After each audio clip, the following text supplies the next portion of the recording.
Hola, bienvenidos a Diagnóstico. Cada vez vivimos más tiempo. El número de centenarios en nuestro país está aumentando significativamente y según las previsiones del Instituto Nacional de Estadística, en 5 años serán 33.000, prácticamente el doble que ahora. Ante esto nos planteamos dos preguntas. ¿Qué hay que tener para llegar a los 100 años? Y por otro lado, ¿qué puede suponer este cambio en nuestra pirámide poblacional para nuestro sistema sanitario? Rocío Menéndez Colino, geriatra en el Hospital Universitario La Paz, nos acompaña hoy en la búsqueda de estas respuestas. Que han llegado a 100 años es por algo. Es porque no han tenido grandes enfermedades, porque no toman tantos fármacos. Es raro que una persona centenaria tome 8 pastillas. Supergenes, vida sana, acceso a la sanidad. ¿Cuál es la receta para llegar a centenario? Lo vemos tras la actualidad.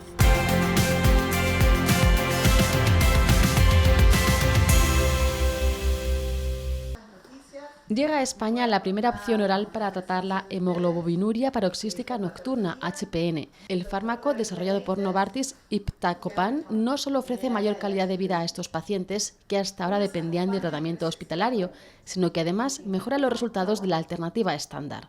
Más del 90-95% de los pacientes no necesitan transfusiones, casi 80% de los pacientes tienen hemoglobina normales. Una aportación muy importante, ya que el tratamiento existente hasta ahora solo era efectivo para 2 de cada 10 pacientes. Ya no se mueren, ya no tienen trombosis, pero el 80% de ellos sigue con anemia. La HPN es una enfermedad ultra rara por la que el sistema de complemento que forma parte de nuestro sistema inmunitario ataca a los hematíes. Los glóbulos rojos se rompen dentro de la sangre y aquello produce muchísima anemia. Muchísima anemia, da riesgo trombótico. La fatiga extrema, el riesgo de trombosis y la orina de color oscuro son, junto con la anemia, los principales síntomas de esta enfermedad. Aumentan las cifras de enfermeros en Castilla y León. Según el INE, ya son cerca de 18.000 los profesionales que trabajan en este área en la región. 7,49 por cada 1.000 habitantes. La ratio es mejor que la media española, pero aún queda lejos de la europea.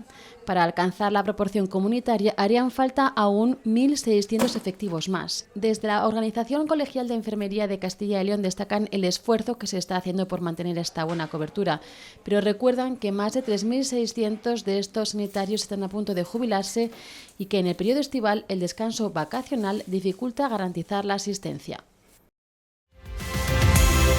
La desinformación, aunque sea involuntaria, es la nueva normalidad. Es una de las conclusiones del foro Esto es ciencia, no ficción, impulsado por Pfizer, en el que varios expertos han analizado cómo comunicar la información científica para reforzar su confiabilidad.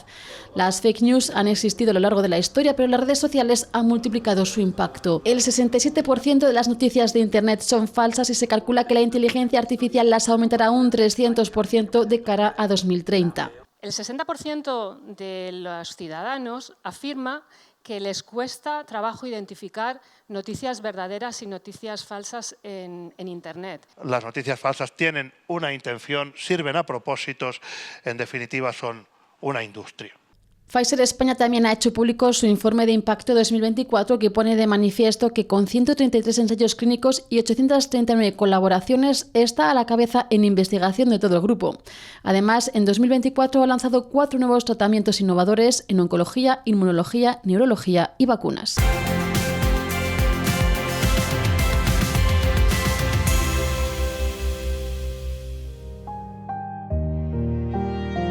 En 2024 España alcanzó un récord histórico.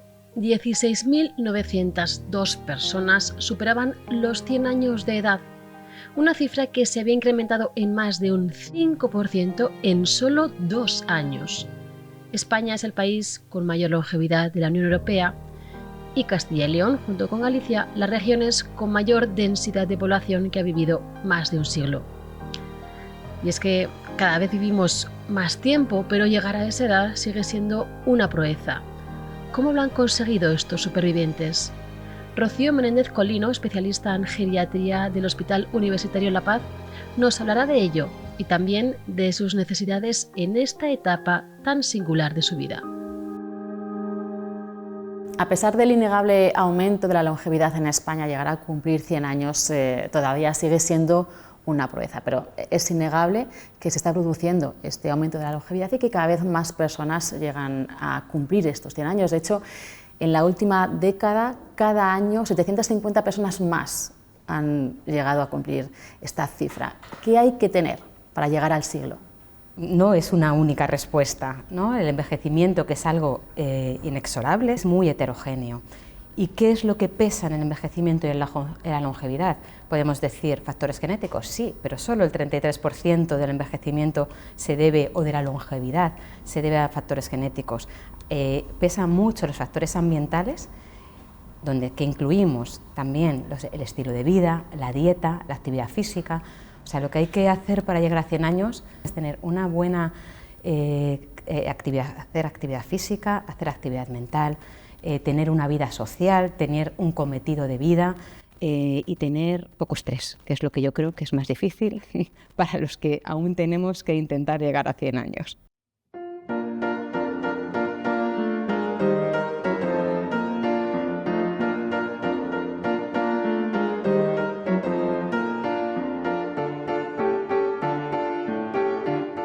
Eran los años 20 y en España reinaba Alfonso XIII. Eduardo Dato fue asesinado meses antes del desastre de Anual. Ese año en Navaluenga nacía Isabel Pedreira. Igual de longevos son sus vecinos de barrio de este pueblo abulense, Simón Quiroga y Petra Barco. Han vivido 2 dictaduras, una república, una guerra civil y ya en los últimos 50 años en democracia. Pero la suya ha sido una vida tranquila.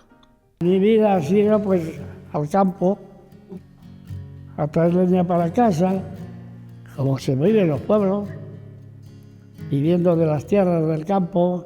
Cavar las judías y esas cosas, las tierras, los huertos y esas.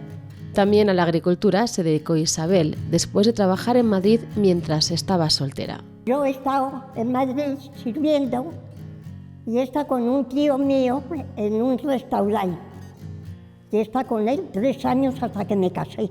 Y aquí he estado trabajando en el campo con mi marido y yo. Teníamos tierras y sembrábamos fruta, mucha fruta, y salía mi marido a comprar, a venderlo.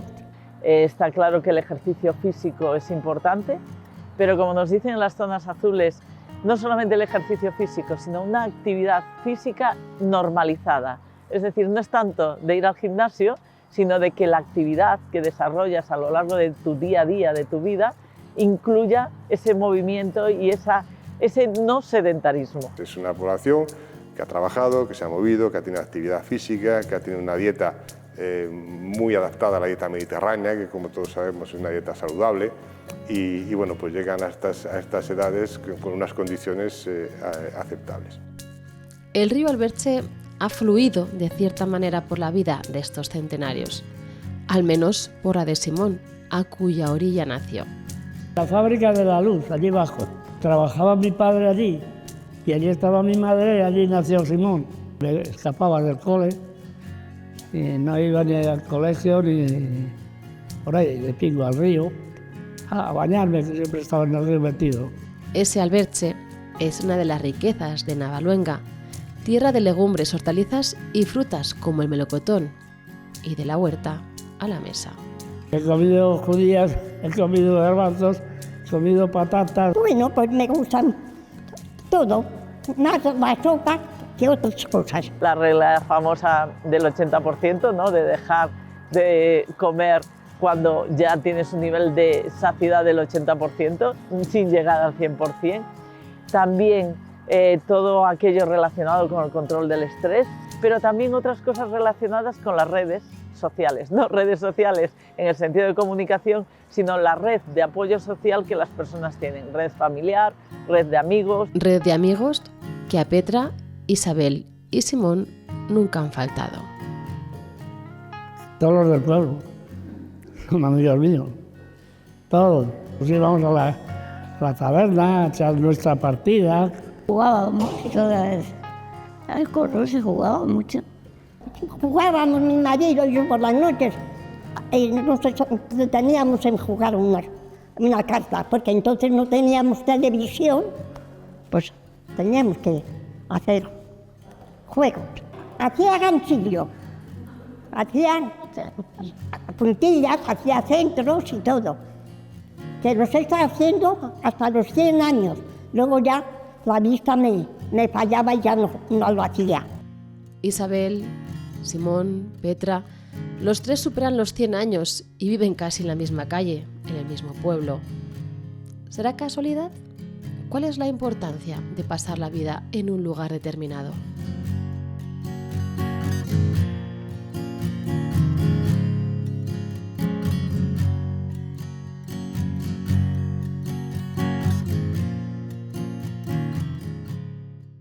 Hablaba de la importancia de los factores ambientales. Claro, en España la distribución de los centenarios no es homogénea porque hay mayor porcentaje de esta población en zonas como el norte de España o Castilla y León que en otras zonas de España. Centenarios se agrupan en determinados lugares, ¿no? Las llamadas zonas azules. Lo que se ha visto en estas zonas azules es que la actividad física puede ser tu día a día.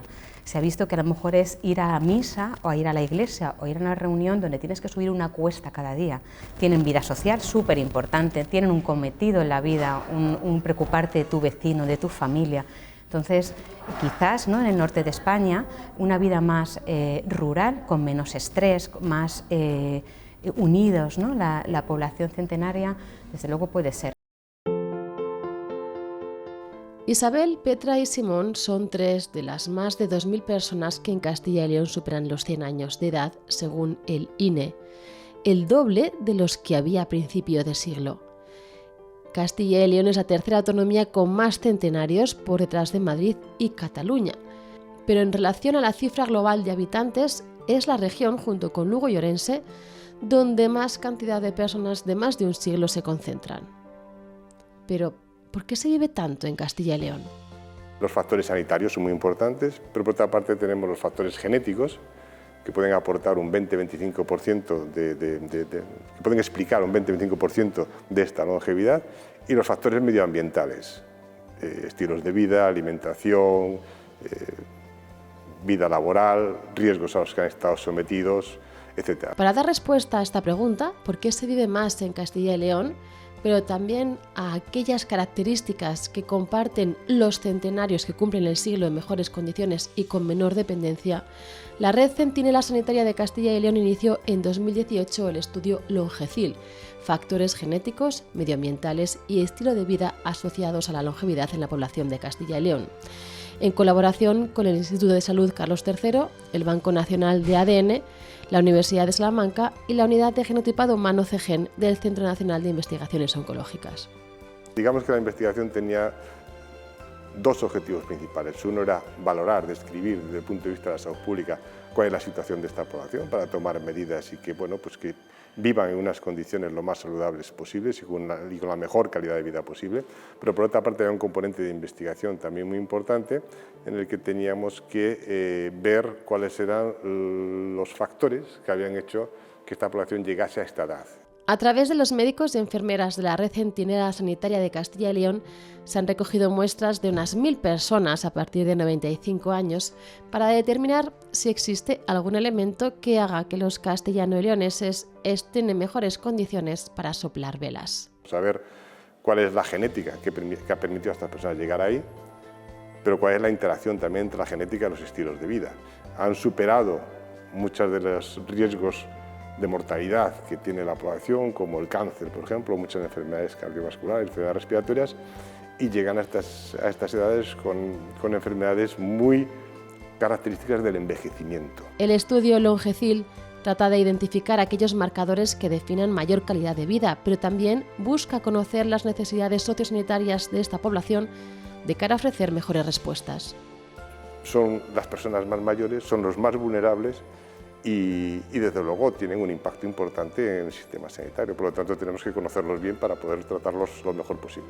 No estamos convencidos de que necesiten consumir tanta medicación, por ejemplo, esta población, ¿no? A lo mejor podríamos reducírsela un poco, y el número de consultas o la atención sanitaria, pues a lo mejor tiene que ir dirigida sobre todo a incrementar su calidad de vida, en vez de reducir su riesgo de muerte. Que los esfuerzos se centren sobre todo en reducir su dependencia y mejorar su calidad de vida, teniendo en cuenta que según el Instituto Nacional de Estadística en 15 años, el número actual de centenarios en Castilla y León se duplicará.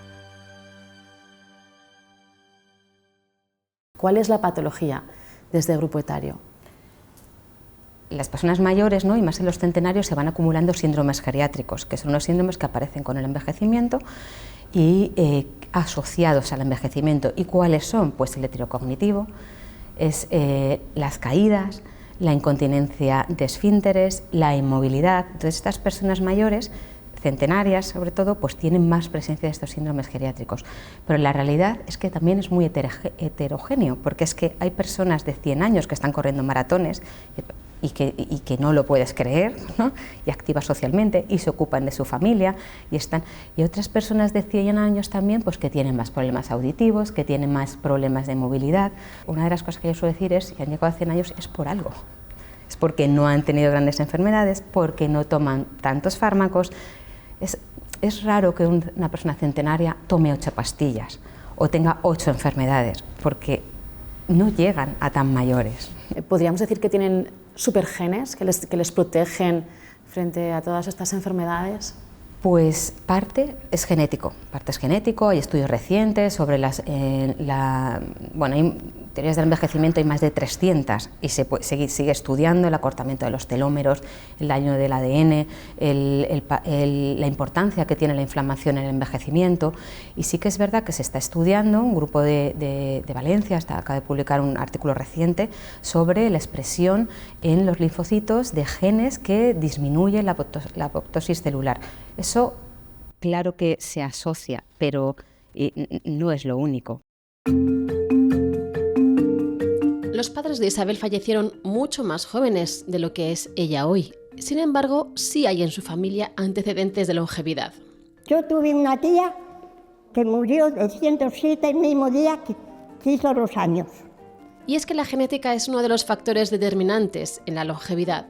Varios equipos del área de fragilidad y envejecimiento saludable del Centro de Investigación Biomédica en Red han analizado por primera vez la biología cerebral de la población centenaria. Según sus trabajos, existen genes esenciales de longevidad que los centenarios expresan de forma extraordinaria, lo que les permite llegar a esa edad tan avanzada. La conclusión principal es que las regiones más específicas y más concretas que están relacionadas con las capacidades de cognición, como la memoria, el aprendizaje, mantienen un patrón diferente a nivel biológico en centenarios frente a los otros grupos. El punto de partida de la investigación era descubrir la biología que explicase por qué las personas centenarias tienen menos enfermedades neurodegenerativas y por qué algunos de ellos mantienen la capacidad de cognición más tiempo que otras personas mayores, pero que no llegan a los 100 cumpleaños.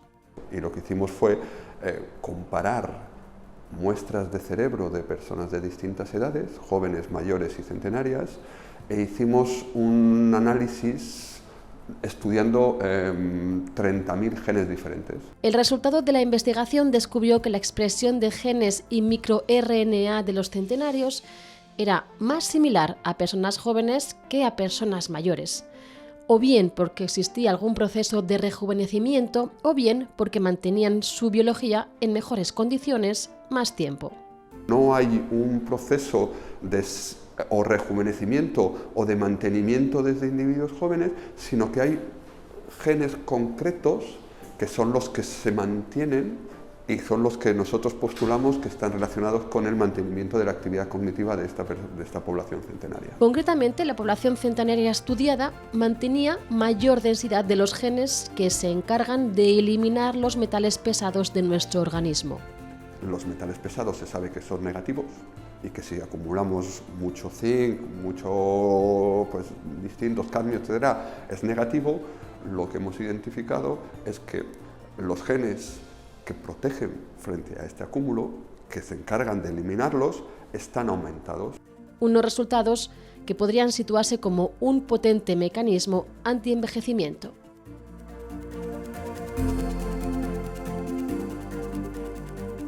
Al final, por muy robustos que sean estas personas y por un estilo de vida muy saludable que lleguen, pues tienen más de 100 años. No dejan de ser un colectivo muy frágil. ¿Qué pasa cuando esas personas ingresan ¿Cómo influye esta fragilidad? ¿Qué hay que tener en cuenta?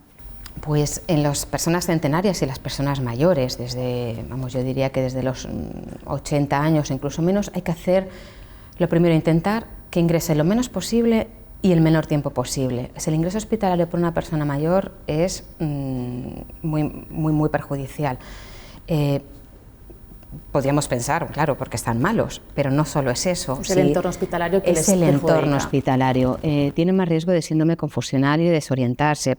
En los hospitales, aunque estamos intentando y trabajando cada vez más en humanizar los hospitales para las personas mayores, la realidad es que hay unos horarios que cumplir, unos horarios de comida, unos horarios de levantarse, pero lo que hay que intentar es, bajo mi punto de vista, es intentar potenciar la hospitalización a domicilio, si se puede, fuera del hospital, en su entorno. Hay que individualizar. Habrá personas de 100 años que hay que hacerles todo tipo de pruebas y operarles, y a personas de 100 años que lo que hay que hacer es adecuar el esfuerzo terapéutico y decir, vamos a ver qué sentido tiene o qué le vamos a aportar a su calidad de vida.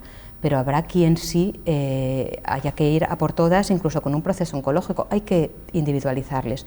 Y el hospital, intentar adecuarlo a ellos, eso es algo que tenemos que hacer. Tenemos que adecuar ya no solo el hospital, sino el sistema sanitario al envejecimiento que estamos teniendo la población, porque no puede ser que algo que es una muy buena noticia, cada vez vivimos más, se convierta en un problema.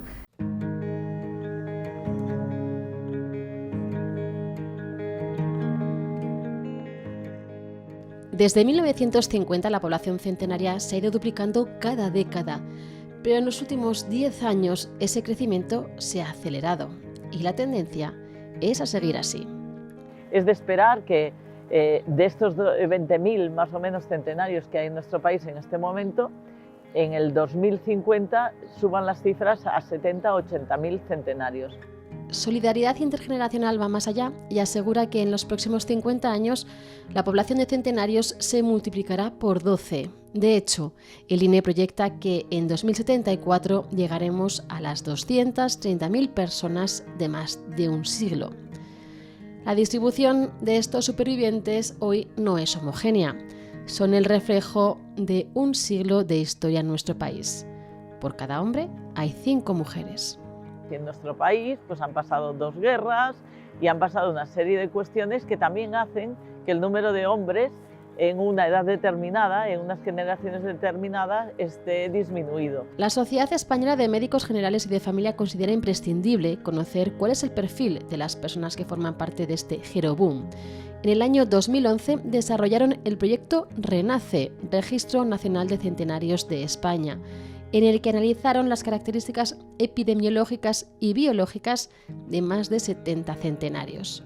Ahí recogemos ya muestras de cabello, de uña, de saliva y de sangre, en un intento de estudiar tóxicos que se podían asociar a la vida que habían llevado estas personas. Ahora la SEMG relanza este proyecto y ya ha comenzado el reclutamiento de investigadores para que se encarguen de una segunda fase que busca conocer mejor el impacto que puede tener el envejecimiento saludable sobre la longevidad. Ahora vamos a intentar profundizar en el estudio de biomarcadores para intentar aprender, para saber no solamente cómo son, sino cómo podemos llegar a envejecer los que todavía no somos centenarios, cómo podemos llegar a envejecer en mejores condiciones para llegar a centenarios. Es decir, no solo cómo vivir más, sino cómo vivir mejor hasta llegar a centenarios. La previsión es que este porcentaje de población siga aumentando. Según el INE, en 50 años creo que de cada 200 españoles, uno tendrá más de 100 años.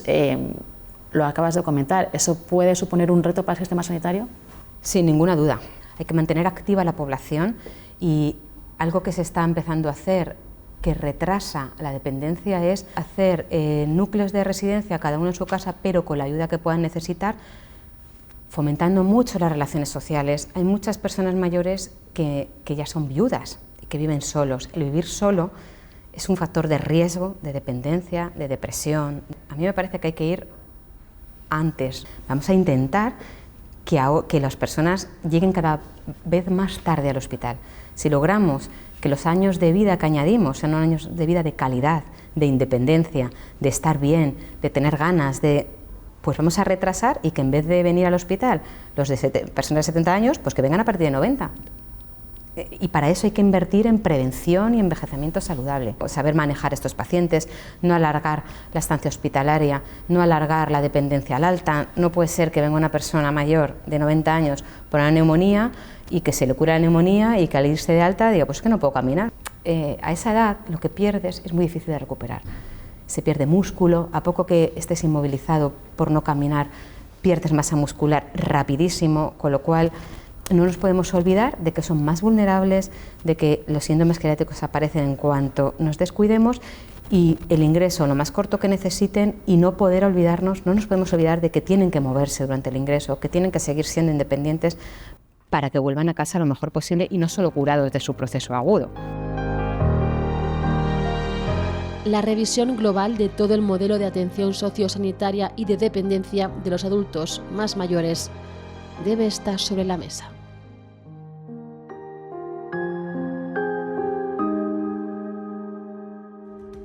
Sin duda, el aumento de la longevidad es una buena noticia y una indicación, entre otras circunstancias, del avance de la sanidad.